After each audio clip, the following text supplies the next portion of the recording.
سورہ نور آیت نمبر 27. اعوذ باللہ من الشیطان الرجیم. بسم اللہ الرحمن الرحیم. یا ایہا الذین آمنوا لا تدخلوا بیوتا غیر بیوتکم. آپ کو اتنا تو اندازہ ہو چکا کہ سورہ نور میں پردے سے متعلق، فحش سے متعلق، یعنی ایک مسلمان طرز، طریقے، کلچر، اس کو کس طرح سے فوکس کیا جا رہا ہے. اور مسلمان کا مطلب ہر وہ الہامی کتاب کو ماننے والا جس کے طریقہ کار آدم علیہ السلام سے محمد صلی اللہ علیہ وسلم تک، جو پردوں کی شریعت کے معاملوں میں خاص کر کے کہ فحش اور بے پردگی، ان کا جو ایک تصور دیا گیا ہے وہ تمام دین میں تقریباً ایک ہی ہے. ہم سمجھ رہے ہیں کہ جی مسلمان لوگ جو محمد صلی اللہ علیہ وسلم کے فالوورز ہیں یہ اس چیز پر زیادہ پرٹیکولر ہیں، جبکہ ہم یہ بھول چکے ہیں کہ ان الدین عند اللہ الاسلام، کہ بے شک دین تو اللہ کے نزدیک اسلام ہے، اور جو کہ تمام انبیاءوں کو دیا گیا. تو اس لیے اگر آپ یہ بھی سوچ کر ان آیتوں کو پڑھیں کہ یہ جسٹ ریفریش کی جا رہی ہے باتیں، یہ بات وہی ہے جو پچھلے بھی دین میں یہی ایٹیکیٹس، یہی طریقے اپنائے جانے کا حکم دیا جاتا ہوگا. تو آج آپ دیکھیں کہ ایک مینرز بتائے جا رہے ہیں کہ کس طرح سے کسی کے گھر میں داخل ہونے کا کیا طریقہ کار ہمارے پاس ہونا چاہیے. تو اللہ فرماتے ہیں کہ مت داخل ہونا ایسے گھروں میں اے ایمان والوں، اپنے گھروں کے علاوہ یہاں تک کہ تستأنسو، تم اجازت لے لیا کرو. یعنی اجازت کے بغیر دھڑ سے کسی کا دروازہ کھول کر آپ نہیں جا سکتے ہیں. آپ دیکھیں کہ یہ زیادہ تر آیت کس پر سوٹ کرتی ہے؟ جو ہمارے یہاں جیٹھ کے بچے، دیور کے بچے، اور پھپھوں، پھپھی اور خالاؤں کے بچے، یا خود پھپھا، ماموں، چاچا، خالہ، یہ میل ممبر فیمیل کے لیے، فیمیل ممبر میل کے لیے، یعنی اس طرح سے دھڑلے سے دروازہ کھول کے اندر آ جانا. اور اس وقت تو اور بری بات لگتی ہے جب آپ کو یہ تک پتا ہے کہ اس گھر کی عورتیں پردہ کرتی ہیں، اس کے باوجود انسان باہر نہیں کھڑا رہتا، ٹھوکتا بھی نہیں، اور دھڑ سے السلام علیکم کر کر آ جاتا ہے. کچھ تو بغیر سلام کے ہی آ جاتے ہیں، اور باقاعدہ نام لے کر، جی وہ کہاں ہیں، یہ کہاں ہیں، کیسی ہو، ایسے کر کر دھڑ سے اندر آ گیا. ہم دوپٹہ ڈھونڈتے رہ رہے ہیں کہ دوپٹہ کہاں ہے، اور انہیں یہ بھی پتا ہے کہ ہم پورا پردہ کرتے ہیں. تو بہت بہت گراں گزرتا ہے، بہت تکلیف ہوتی ہے.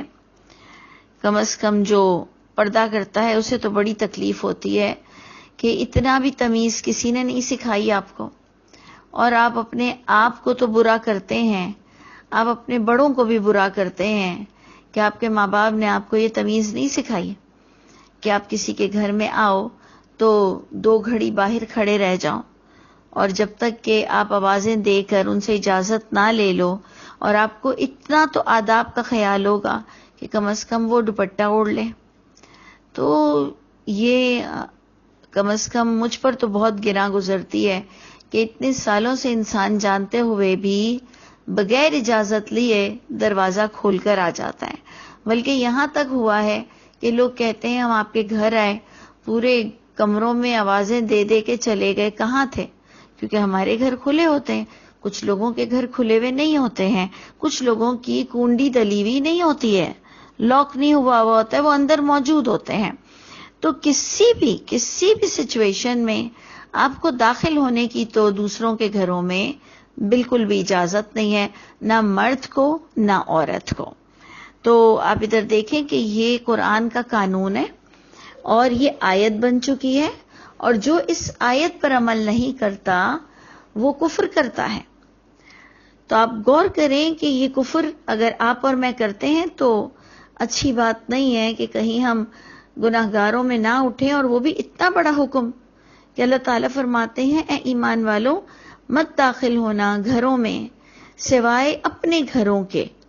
یعنی تم اپنے گھر میں تو پھر کھول کر اندر آ سکتے ہو، یہاں تک تم داخل ہو کہ اجازت لو گھر والوں سے، وَتُسَلِّمُ، اور اجازت کے بعد سلام بھی ہو رہا ہے.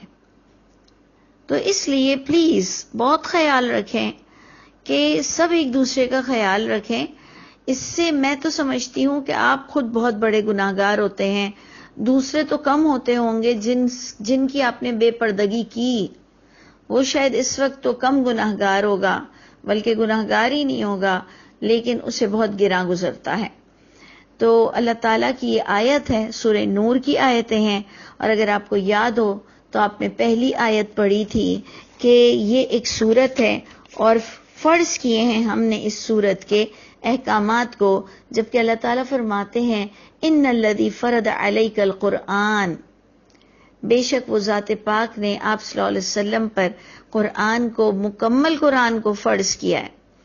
تب بھی آپ سوچیں کہ مکمل قرآن فرض ہے، اس کے باوجود یہ سورہ نور شروع ہوتے ہوئے وہ اپنی ایک خاص وجاہت کا اظہار کرتی ہے کہ سورۃ انزلناہا وفرضناہا، کہ یہ ایک وہ سورت ہے جس کے احکامات فرض ہیں، جبکہ پورا قرآن فرض ہے. تو کم از کم اور ہمیں غور سے پڑھنا چاہیے. اچھا جناب، اب ادھر آ رہا ہے کہ مت داخل ہونا گھروں میں علاوہ تمہارے گھروں کے، یہاں تک کہ تم پہلے اجازت لوگے اور تم سلام کرو گے اس کے گھر والوں پر. ذالکم خیر، یہ اللہ کا کہنا ہی بہت بڑی بات ہے. ذالکم خیر، یہ تمہارے لیے بہترین عمل ہے. لکم، تمہارے لیے. لعلکم، بہت امید ہے کہ تم تذکرون، اس بات کی نصیحت کا خیال رکھو گے، یعنی تم سوچو گے کہ یہ کتنی بڑی بات ہے یا چھوٹی بات ہے.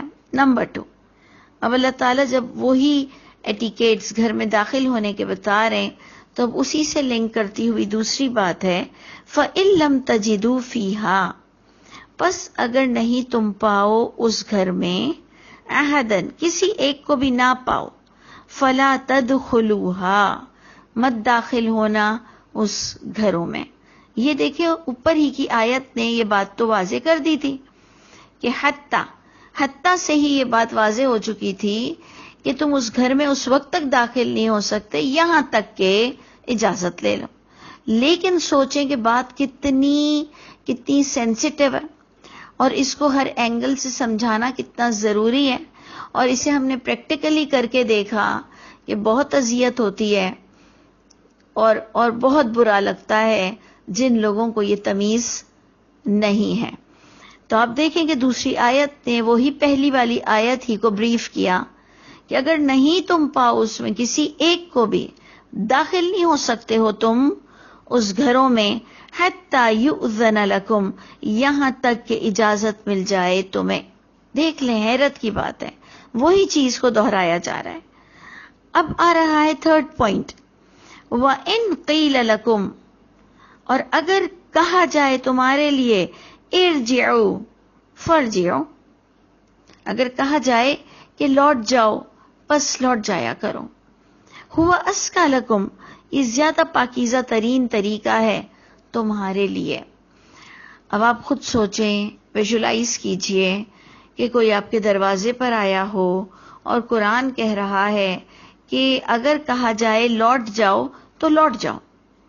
ہم ایسا کر سکتے ہیں؟ ہمارا تو پورے خاندان بائیکاٹ کر دے گا، کہے گا کہ یہ تمیز ہے، یہ طریقہ کار ہے. تو کم از کم اب ہم ایسا تو آج کے دور میں اتنا نہیں کر پاتے ہیں، لیکن کم از کم اگر اتنا ظرف ہو سمجھنے کا کہ اگر کوئی ہمیں آواز دے کر کہتا ہے اور اگر اس کا کام صرف میرے شوہر سے ہو، میں اس کو کہتی ہوں کہ جی وہ تو گھر پر نہیں ہے، تو اس کا کیا مطلب ہے لوٹ جاؤ. یعنی میں اس کو اپنی حدودوں میں رہ کر آپ کو سمجھا رہی ہوں کہ اگر میں کسی کو یہ نہیں کہہ سکتی کہ آپ پلیز چلے جائیں یا لوٹ جائیں، لیکن کیا میرا یہ کہنا کہ آپ نے اگر میرے شوہر کو آواز دی ہے، میرے بیٹے کو آواز دی ہے، میری بیٹی کو آواز دی ہے کہ جی وہ ہیں، میں کہوں نہیں جی وہ تو گھر پر نہیں ہے، تو اس کا کیا مطلب ہے کہ وہ نہیں چاہ رہی ہیں آپ کو بلانا. اور دیکھیں آپ کہ جب ہم کسی کو بلانا چاہتے ہیں ہم فوراً دوپٹہ اوڑھتے ہیں، چادر اوڑھتے ہیں، اس کی آواز پر، اس کے دروازے پر ہی ہم آواز کو پہچان کر ہم کہتے ہیں آئیے آئیے آئیے بیٹھے بیٹھے. تو اس سے پتہ چلتا ہے کہ ہمیں آپ کو بلانے میں کوئی اعتراض نہیں ہے. اور اس سے بھی پتہ چلتا ہے کہ جب ہم آپ کو دروازے سے کہہ دیتے ہیں کہ جی وہ تو گھر پر نہیں ہے، اس کا مطلب ہے کہ آپ بھی لوٹ جائیں. یعنی یہ اپنی اپنی سمجھ کی بات ہے. اور اگر قرآن کہہ رہا ہے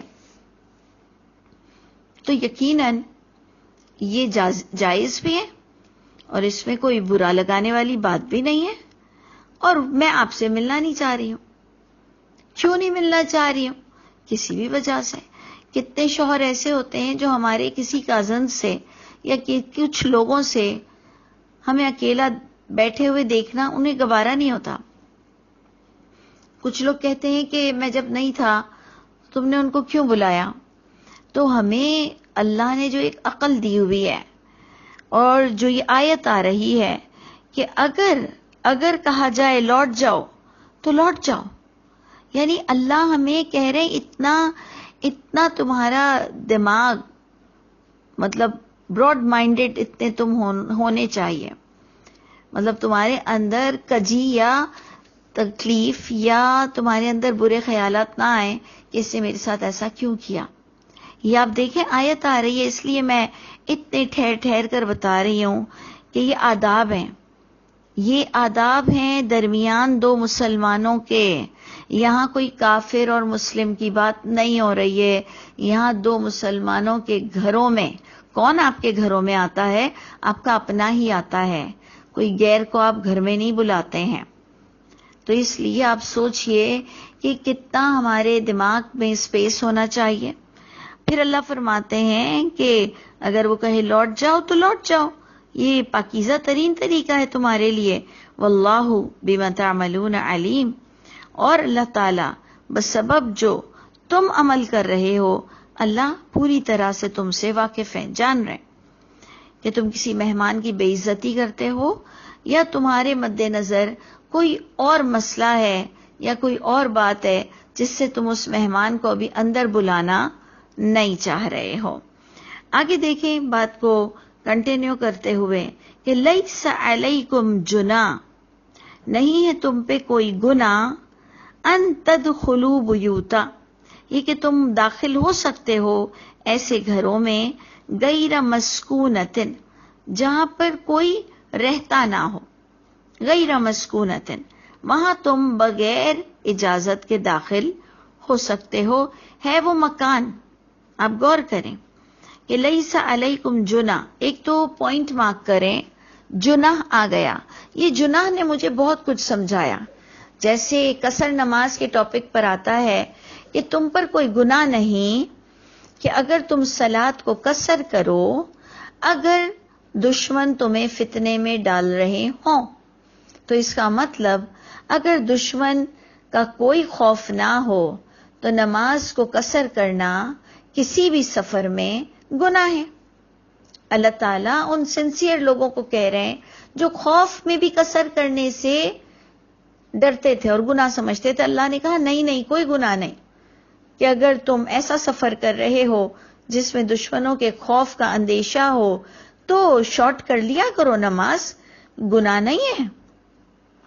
یعنی جناح بہت بڑا ورڈ ہے جو آپ کو بہت کچھ سمجھا دیتا ہے. اگر آپ غور کریں کہ بغیر اجازت کسی کے گھر میں داخل ہونا بہت بڑا گناہ ہے. دیکھ لیجئے اللہ فرما رہے گناہ نہیں ہے کہ تم ان گھروں میں داخل ہو جاؤ جہاں کوئی رہتا نہ ہو. اس کا مطلب جہاں کوئی رہتا ہے وہاں داخل ہونا گناہ ہے. جسٹ ممانعت نہیں ہے کہ ہم کہہ رہے ہیں کہ منع نہیں ہے. وہاں انٹر ہونا ہی گناہ ہے. جہاں پر کوئی رہتا ہو، جہاں کوئی رہتا نہ ہو بٹ وہ ہو گھر. فار ایگزامپل اگر ہم نے ایک کمرہ مخصوص کیا ہے اپنے درس کے لیے، انسٹیٹیوٹ کے لیے، یا ہم اوپر رہتے ہیں نیچے ہم نے دروازے کھلے رکھے ہوئے ہیں کہ جس کو آنا ہے آؤ، بیٹھنا ہے بیٹھو، پانی پینا ہے پیو، تو آپ اس گھر میں جا سکتے ہیں کیونکہ وہ اوپر رہ رہے ہیں، نیچے انہوں نے اپنی جگہ کو کھلا رکھا ہے آنے جانے والوں کے لیے. کوئی آفیسز ہے, کوئی گیسٹ ہاؤس ہے, کوئی ایسی جگہ ہے ہاؤس, ہے گھر, بٹ رہنے والے اپنی حدودوں میں ایک الگ جگہ پر ہیں, جو آپ کو بھی پتا ہے کہ یہاں سے ان کی رہائش شروع ہو رہی ہے. ایون اگر ہمارے گھر میں ایک کمرہ ہی مخصوص ہے, ٹائمنگ بھی مخصوص ہے وہ گھر, تو بے شک اس میں لوگ آ جا سکتے ہیں, کیونکہ انہیں پتا ہے کہ یہ پڑھائی کا وقت ہے, یہ ہے ڈرائنگ روم, گھر ہے, لیکن اس وقت پڑھائی کا وقت ہے, تو وہ کھڑے نہیں رہیں گے باہر اجازت کے لیے, کیونکہ انہیں اجازت ہے کہ آپ کا ٹائم اس وقت سے اس وقت تک ہے اور آپ آ سکتے ہیں. اور انہیں یہ تک اندازہ ہے کہ حدودیں ہیں جہاں سے ان کا گھر شروع ہو رہا ہے, جہاں پر یہ رہائش پسند ہے, رہائش لیتی ہیں یا رہتے ہیں, تو آپ کو ان حدودوں کو کراس نہیں کرنا. آپ دیکھیں جناح کا ورڈ آ رہا ہے, جناح, کہ گناہ نہیں ہے کہ تم ان گھروں میں داخل ہو سکتے ہو جہاں کوئی رہائش نہیں ہو, فیہا متاع لکم, بس وہاں پر تمہارے فائدے کا انتظامات ہیں, فائدہ تعلیم حاصل کرنا, فائدہ کوئی چیز ہے, کپڑے ہیں, بوتیک ہے, واٹ ایور, جو بھی کچھ ہے, لائبریری ہے, آپ کے لیے وہ انتظامات ہوئے ہوئے ہیں. ایون ایک مسجد میں ایک علاقہ ہوتا ہے جو کہ مولوی صاحب یا امام صاحب کا وہاں سے گھر شروع ہوتا ہے, وہاں آپ داخل نہیں ہو سکتے ہو. تو دیکھیں یہ ایک آیت ہے, اور ہمارے یہاں اس کی میں نے تمیز بالکل نہیں پائی ہے. کم از کم ہمارے یہاں یہ مینرز نہیں ہیں کہ بندہ جانتا بھی ہے کہ اندر پردے دار عورتیں بیٹھی ہوئی ہیں, ان کی بچیاں بھی ہیں, اور بندہ ایک دم سے بغیر اجازت کے مین دروازہ کھول کر اندر آ جائے, یہ کسی صورت اسلام نے, قرآن نے, یا میں تو کم از کم اتنا سمجھتی ہوں کسی بھی دین میں اس کی اجازت نہیں ہے. اور یہ گناہ کے مرتکب ہوتے ہیں جو انسان یہ حرکت کرتے ہیں. تو اللہ فرماتے ہیں کہ ایسے گھروں میں تم داخل ہو سکتے ہو جہاں رہائش تو نہیں, لیکن تمہارے فائدے کی چیز یا تمہارا سامان موجود ہے. واللہ یعلم, اور اللہ تعالیٰ وہ جانتے ہیں, ما تبدون وما تکتمون, کہ جو تم ظاہر کر رہے ہو اور جو بھی کچھ تم چھپا رہے ہو. یعنی تم نے ان تمام آیتوں کا سہارا بھی لیتے ہوئے کیسا بندہ اندر تاکتا ہے, جھانکتا ہے, اور اس کی آنکھیں کہاں تک جاتی ہے, اس کی سوچ کہاں تک جاتی ہے, یہ اللہ تعالیٰ سب جانتے ہیں. اللہ تعالیٰ مجھ کو, آپ کو, ہم سب کو پاکیزگی نصیب فرمائے اور یہ گناہ سے ہمیں بچا لے, اور ہمیں اور ہمارے بچوں کو یہ ایٹیکیٹس ہوں کہ سورہ نور کی ان آیتوں پر ہم بیٹھ کر ڈسکس کیا کریں. کم از کم والدین بچوں کو سمجھائیں بچپن سے کہ آپ کسی کے بھی گھر میں اس طرح سے داخل نہیں ہو سکتے ہیں, اور یہ باقاعدہ آیت ہے. اور آگے آپ دیکھیں گے آیت شروع ہوگی کہ اپنی نگاہوں کو کس طرح سے پست رکھنا ہے. انشاءاللہ اس پر پھر ہم ڈسکشن کریں گے.